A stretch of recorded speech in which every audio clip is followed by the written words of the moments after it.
सभी विद्यार्थियों को नमस्कार। आज की हमारी जो ऑनलाइन क्लास है ये क्लास 11वीं और सब्जेक्ट जीव विज्ञान का है। हम जो टॉपिक पढ़ने जा रहे हैं वो है पर्ण से संबंधित विशेष बिंदु। आप ये मान सकते हैं कि आज का ये टॉपिक हमारा पिछले हम 2 से 3 क्लास 4 क्लास जिसके अंदर पर्ण के विभिन्न भागों को पढ़ा हुआ है उसका एक तरह से रिवीजन है। कुछ इम्पोर्टेंट पॉइंट जिनको हमें याद रखना बहुत ज़रूरी है, जो कि कंपटीशन एग्ज़ाम के लिए कंपलसरी होते हैं और उनको हम सामान्य टॉपिक के साथ में कभी कभी नहीं पढ़ पाते हैं। और उस सामान्य टॉपिक के साथ में पढ़े गए पॉइंट में से कौन सा इम्पोर्टेंट पॉइंट है, तो एक रिवीजन के तौर पर आज के इस क्लास में विशेष बिंदु के तौर पर इसको पढ़ा जा रहा है। इसके साथ में आज की इस क्लास में हम कुछ प्रश्नों के बारे में डिस्कस करेंगे। किससे संबंधित होंगे? पर्ण से संबंधित होंगे, क्योंकि यही टॉपिक हम पढ़ रहे हैं। उन प्रश्नों का उत्तर कैसे लिखा जाए, एक नंबर।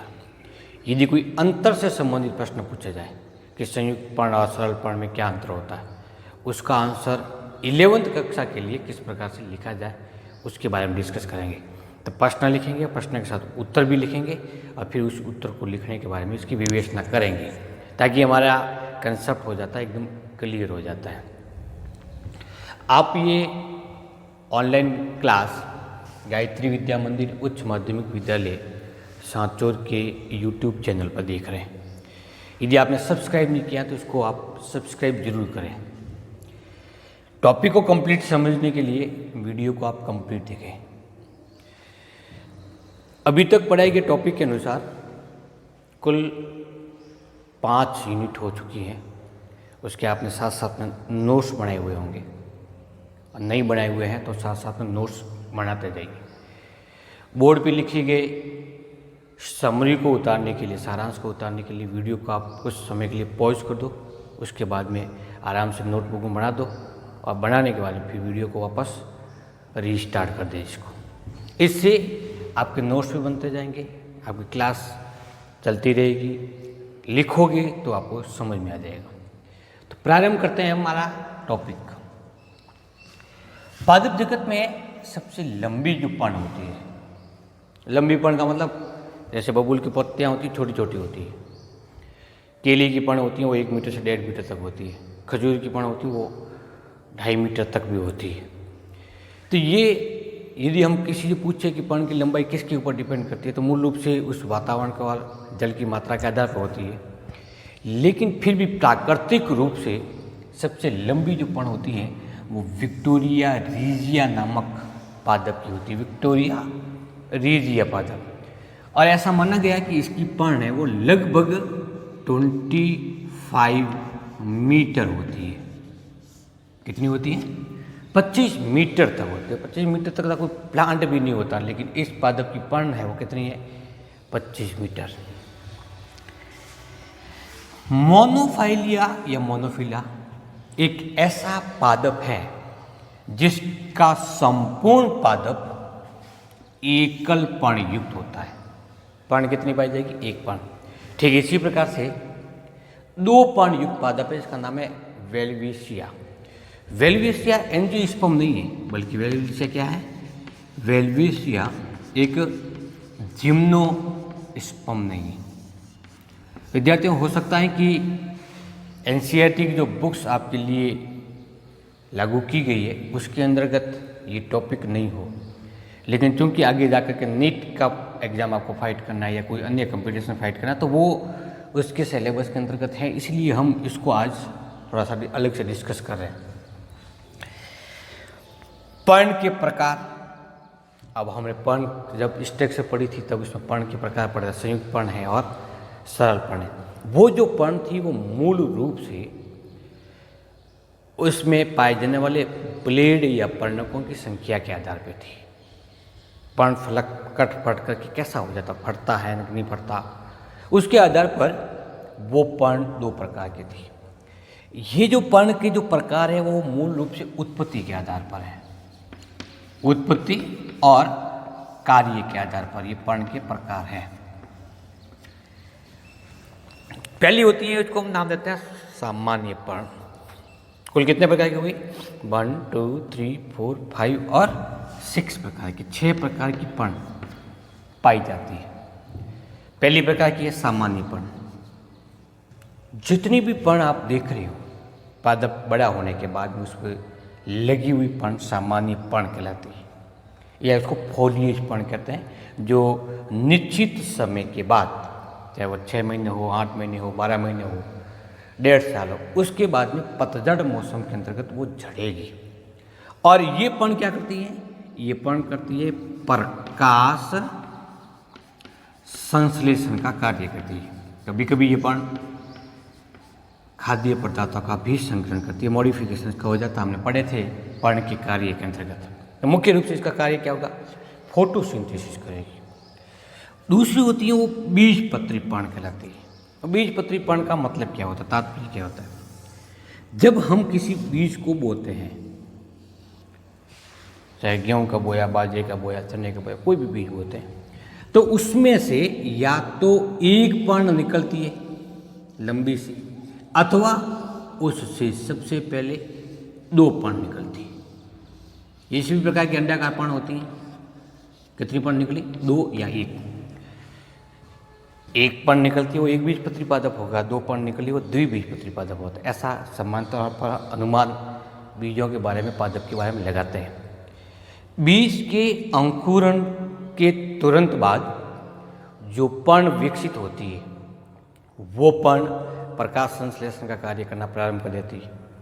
तो ऐसी पर्ण को बीजपत्री पर्ण नाम देते हैं। कौन सी पर्ण? बीज के अंकुरण के तुरंत पश्चात बनने वाली पर्ण क्या कहलाएगी? बीजपत्री पर्ण कहलाती है। क्या कार्य करेगी? प्रकाश संश्लेषण और खाद्य पदार्थ का निर्माण करेगी। ये पर्ण कब तक इस नवोद्भिद पर रहेगी? जब तक सामान्य पर्ण विकसित नहीं होती। जैसे ही सामान्य पर्ण विकसित हो जाती है, बीजपत्र पर्ण का कार्य समाप्त होने का ये झड़ जाती है या सूख जाती है। तो आपने देखा होगा कि एक बीजपत्री पादप है, इसके आधारीय भाग से नया तना विकसित होता है, फिर इसके ऊपर कई प्रकार की पर्ण विकसित होती है। ठीक इसी प्रकार से अंकुरण होगा, इसका भी वृद्धि होगी, तो यहाँ पे नई प्रकार की पर्ण और शाखा विकसित होगी। हमेशा बीजपत्री पर्ण इसके सामान्य पर्ण से रंग और आकार में अलग अलग होती है। संरचना भी अलग है, ये मासल संरचना, जबकि ये मासल संरचना नहीं है। ये पर्ण कटी फटी हुई हो सकती है, संयुक्त हो सकती है, लेकिन ये हमेशा एकल पर्ण होती है, सिंपल पर्ण ही होती है। इसको नाम क्या देते हैं हम? बीजपत्री पर्ण। कहाँ से विकसित होगी? बीजों से अंकुरण के तुरंत बाद। एक आती है शल्की पर्ण। ये शल्क पर्ण मूल रूप से सुरक्षात्मक पर्ण है। क्या है? सुरक्षात्मक पर्ण। आपने कई बार देखा होगा कि हल्दी को लेते हैं या फिर हम अदरक को लेते हैं, अदरक या हल्दी। ये क्या है? ये इसको हमने एक टॉपिक में पढ़ा था कि हल्दी और अदरक क्या है। हल्दी और अदरक तना है, तना का रूपांतरण है, और इसको परकंद कहते हैं। यहाँ पे छोटी छोटी गांठें पाई जाती, देखा होगा आपने। ये इसकी पर्व संधि है, और इसके बीच वाला भाग क्या है? पर्व। ऐसे पादप भाग जिनको पर्व और पर्व संधि में विभक्त करते हैं वो क्या कहलाता है? तना कहलाता है। अब इस पर्व संधि पर यहाँ पर छोटी छोटी झिल्ली नुमा पर्ण पाई जाती है, बिल्कुल छोटी छोटी। ऐसी पर्ण को हम शल्क पर्ण के नाम से जानते हैं। और ये क्या कार्य करेगी? ये इस पादप भाग को सुरक्षा प्रदान करने का कार्य करती है। हो सकता है कि ये पर्ण छोटी भी हो और बड़ी भी हो। तो ये तीसरा प्रकार हुआ शल्क पर्ण का। चौथी पर्ण होती है उसको हम सहपत्र पर्ण कहते हैं। सहपत्र क्या होते हैं? ये पुष्पीय संरचना का लक्षण है। पुष्प के आधार भाग में पाई जाने वाली एक पर्णनुमा संरचना सहपत्र कहलाता है।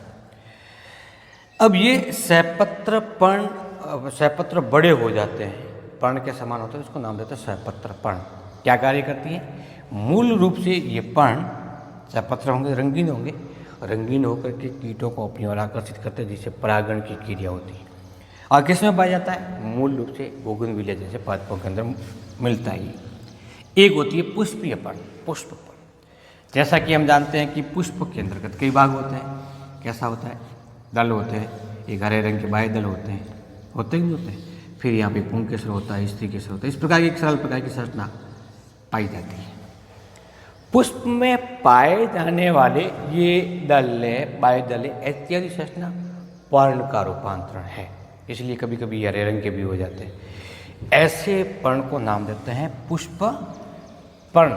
और कई बार क्या होता है कि ये रूपांतरित हो जाने के कारण पर्ण के समान कार्य करना प्रारंभ करता है। ऐसा पत्र प्रकलिकाओं में देखने को मिलता है। एक आती है बीजाणु पर्ण। बीजाणु पर्ण हमने एक बार पढ़ा है। कब पढ़ा था? जब पाठ पढ़ रहे थे अपन, लेसन नंबर 3, और उसका नाम क्या था? वनस्पति जगत। उसमें एक टॉपिक पादप समूह पढ़ा था पादप जगत के अंतर्गत। वो पादप समूह था टेरिडोफाइट। उस टेरिडोफाइट्स में हमने ये पढ़ा था कि बीजाणुओं का निर्माण बीजाणुधानी में होता है। दो प्रकार की बीजाणुधानियाँ पाई जाती है, गुरु बीजाणुधानी और लघु बीजाणुधानी। बीजाणुधानियाँ कहाँ पर विकसित होती है? तो बीजाणु पर्ण पर। पढ़ा था नहीं पढ़ा था? तो उसके आधार पर दो प्रकार के बीजाणु पर्ण, लघु बीजाणु पर्ण और गुरु बीजाणु पर्ण पर, या वर्त बीजाणु पर्ण। किस में पढ़ा था हमने? टेरिडोफाइट समूह में पढ़ा था। बीजाणुधानियों को धारण करने वाली पर्ण बीजाणु पर्ण कहलाती है। कौन सी? लिख सकता मैं यहाँ पर, बीजाणु धानियों को धारण करने वाली पर्ण, धारण करने वाली पर्ण क्या कहलाएगी? ये बीजाणु पर्ण कहलाती है। किस में पढ़ा था? पुनः याद दिला देता हूँ, टेरिडोफाइट में पढ़ा था। आप उसमें जाकर के उसको रिवीजन कर लें। तो बीजाणु पर्ण भी एक प्रकार की सामान्य पर्ण ही है, लेकिन किस प्रकार से अलग है? क्योंकि इन पर्ण पर बीजाणुधानियाँ विकसित होती है। और बीजाणुधानियों में किसका निर्माण होगा? बीजाणु का निर्माण होगा। एक वर्ड आता है विषम पर्ण, और इसके साथ साथ में आता है असम पर्ण, या हम इसको हेटेरोफिली और एनसाइफोफिली कहते हैं। ये चीज़ दोनों लगती एक जैसे, वर्ड में एक जैसा। सम, असम और विषम का मतलब क्या होता है? असम भी तो समान नहीं है और विषम भी तो समान नहीं है। दोनों ही तो अलग अलग संरचनाओं के लिए प्रयुक्त होने वाला शब्द है, लेकिन फिर भी ये अपने आप में अलग है। कैसे अलग है? पहली बात करते हैं विषम पर्ण की। एक पादप ये, अब इस पादप की निचली सतह पर पाई जाने वाली पर्ण है वो कटी फटी है, छोटी छोटी पर्ण है। लेकिन इस पादप के ऊपरी भाग में पाई जाने वाली ये पर्ण बड़े आकार की है। पादप कितना? एक। ये पादप जल में पाए जाते हैं। कौन से? विषम पर्ण युक्त। तो जल के अंदर डूबी हुई पर्ण होगी, वो तो होगी कटी फटी और छोटी। और जल की सतह से ऊपर के पादप भाग की पर्व संधि पर उपस्थित पर्ण होगी बड़े आकार की। एक ही पादप में कितने प्रकार की पर्ण पाई जाती है? दो प्रकार की। और दोनों कैसी हैं? आकार में अलग अलग, कार्य में अलग अलग। ऐसी पर्ण को नाम देते हैं विषम पर्ण। किसमें पाई जाती है? जलीय पादप, जैसे रेननकुलस और सेजिटेरिया। इनमें मिलने वाली पर्ण कौन सी हुई? विषम पर्ण कहलाती है। वापस सुन लीजिए क्या हुआ। एक ही पादप में जल में डूबे हुए पादप भाग पर छोटी व कटी फटी, जबकि जल की सतह पर बड़ी पर्ण पाई जाती है। एक ही पादप में पाए जाने वाले इन पर्णों के प्रकार को विषम पर्ण नाम देते हैं। अब बात करते हैं कि एनसाइफोफिली क्या होती है, या असम पर्ण क्या होती है, किसमें मिलती है? पुनर्वा प्लांट में, या जिसको हम बोराविया कहते हैं, पुनर्वा प्लांट में मिलने वाली पर्ण को एनसाइफोफिली कहते हैं। क्या होती है ये? पर्ण कहाँ लगी हुई होती है? पर्ण लगी होती है पर्व संधि पर, कोई डाउट नहीं उसका। लेकिन जब एनसाइफोफिली स्थिति उत्पन्न होती है उसमें क्या होगा कि एक पर्व संधि पर या एक ही पर्व संधि पर एक पर्ण होती है बड़ी आकार की और दूसरी पर्ण होती है छोटे आकार की। स्थिति उत्पन्न हुई कि नहीं हुई? पर्व संधि एक है, उस पर लगने वाली सभी पर्ण समान आकार की होनी चाहिए थी, लेकिन यहाँ पे क्या हुआ, एक पर्ण तो बड़े आकार की और शेष छोटी, या एक बड़ी और एक छोटी। एक ही पर्व संधि पर दो भिन्न भिन्न आकार की जब पर्ण उपस्थित होती है तो उस स्थिति को असमपर्णता कहते हैं, एनसाइफोफिली कहते हैं। तो विषमपर्णता और असमपर्णता दोनों अलग अलग शब्द हैं जो पादपों के लिए प्रयुक्त किया जाता है। तो ये तो हुए कुछ विशेष बिंदु जो कि हमें कंपटीशन एग्जाम्स के हिसाब से इनको पढ़ना बहुत ज़रूरी है। अब हम 2 या 3 प्रश्नों को लेकर के डिस्कस कर लेते हैं कि इनका उत्तर क्या हो सकता है और उनको कैसे लिखें, क्योंकि ये जनरली एग्जाम्स के अंदर पूछे जाते हैं। जैसे संयुक्त पर्ण क्या हुई, सरल पर्ण क्या हुई, एक चीज़ ये हुई। दूसरा, पीछाकार पर्ण क्या होती है, हस्ताकार पर्ण क्या होती है। एक वर्ड आता है परिणाम वृंत क्या होता है, परिणाम पर्व क्या होता है। तो इन 3 प्रश्नों के अंतर से संबंधित उत्तर कैसे लिखेंगे और इसका उत्तर क्या होता है इसके बारे में हम एग्जाम्स के अंदर पूछा जाता है कि अंतर से संबंधित प्रश्न कैसे। इस सरल और संयुक्त पर्ण में अंतर लिखो, जैसे लिखा हुआ है, एक प्रश्न है हमारे पास में, सरल और संयुक्त पर्ण में अंतर लिखो, सरल और संयुक्त पर्ण में विभेद लिखो। इस प्रकार से प्रश्न पूछा जाता है और सामान्यतः ये प्रश्न 2 नंबर के होते हैं, 2 भी होते हैं, 3 भी होते हैं। अब 2 नंबर का है तो एक डिवाइडेशन भी फिक्स होता है। कैसा फिक्स होगा कि ये होता है 1/2 × 4 = 2। मतलब कम से कम आपको 4 अंतर लिखने हैं और प्रत्येक एक अंतर का नंबर कितना होता है, 1/2। 2 में अंतर लिख रहे हो तो पहला अंतर 1/2 का, इसका मतलब आप सरल पर्ण के लिए एक अंतर लिखो उसका 1/4 और संयुक्त पर्ण के लिए लिख रहे हो तो 1/4। तो 1/4 इसका और 1/4 इसका कितना होगा, 1/2। तो एक अंतर लिख रहे हो तो इसका 1/2, फिर दूसरे का, तीसरे का, चौथे का, 5। इस प्रकार का डिवाइडेशन ऐसे प्रश्नों के लिए किया जाता है। कई प्रकार के प्रश्न होते हैं, उनका सबका नंबर्स का डिवाइडेशन, अंकों का विभाजन एक अलग प्रक्रिया के तहत होता है। यदि हम लिखित परीक्षा में पूछे गए इन प्रश्नों का मार्क्स डिवाइडेशन को समझ लें और उसके उत्तर को लिखने के तरीकों को समझ लें तो सभी प्रश्नों में, चाहे वो वर्णात्मक हो या फिर वो आंकिक प्रश्न हो, उसमें नंबर्स आने की संभावना पूरी होती है और आते भी हैं। ऐसा होता नहीं है कि साहब कि बायोलॉजी थ्योरी वाला प्रश्न है इसलिए इसमें पूरे में से पूरे अंक नहीं आ सकते। नहीं आने का मतलब हुआ कि हमारा लिखने का तरीका, हमारा समझाने का तरीका कहीं न कहीं थोड़ा सा चेंज है, उसमें चेंजेज करने की आवश्यकता होती है। तो इसका उत्तर कैसे लिखेंगे, जैसे सरल पर्ण और संयुक्त पर्ण का अंतर लिखने का एक प्रक्रिया यह है। दूसरी प्रक्रिया अगली क्लास के अंदर और बताऊंगा कि अंतर को और अधिक स्पष्ट रूप से कैसे लिखा जाए।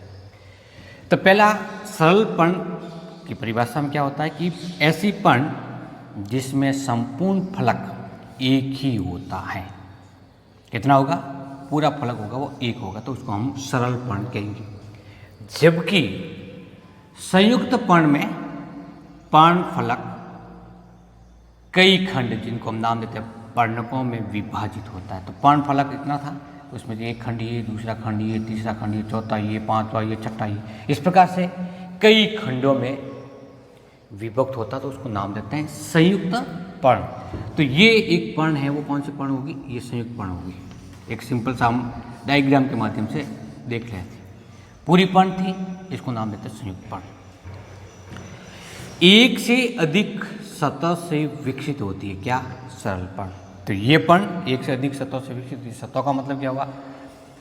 सतह का मतलब हुआ जैसे एक पर्व संधि यहाँ पर हुई, दूसरी पर्व संधि इस जगह से हुई, तीसरी यहाँ पर, तो एक पर्ण यहाँ से निकलेगी, दूसरी यहाँ से निकलेगी, तीसरी यहाँ से निकलेगी, या फिर एक इस तरफ से निकलेगी, एक इस तरफ से निकलेगी।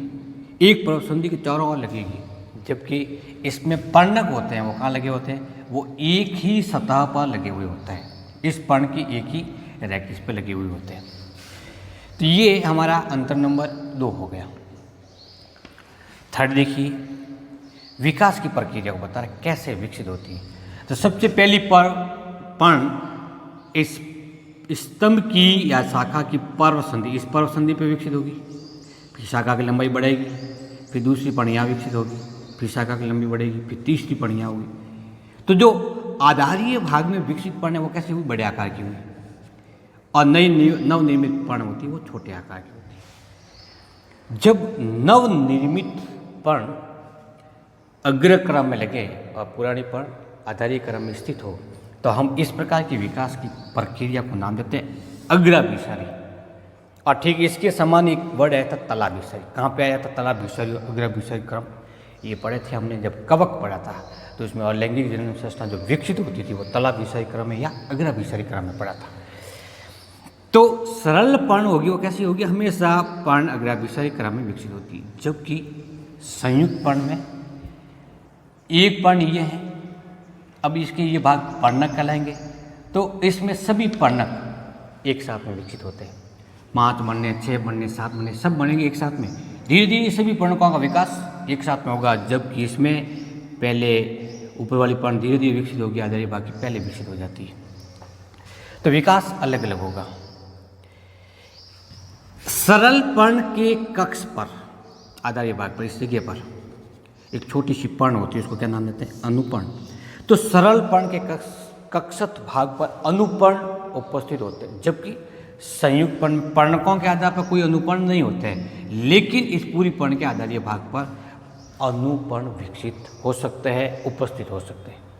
तो हमारे पास में कितना हो गया? 1, 2, 3 और 4, 4 प्रकार के हो गए। इसका मतलब ये अंतर लिखने का तरीका एक तरीके से बिल्कुल सही है।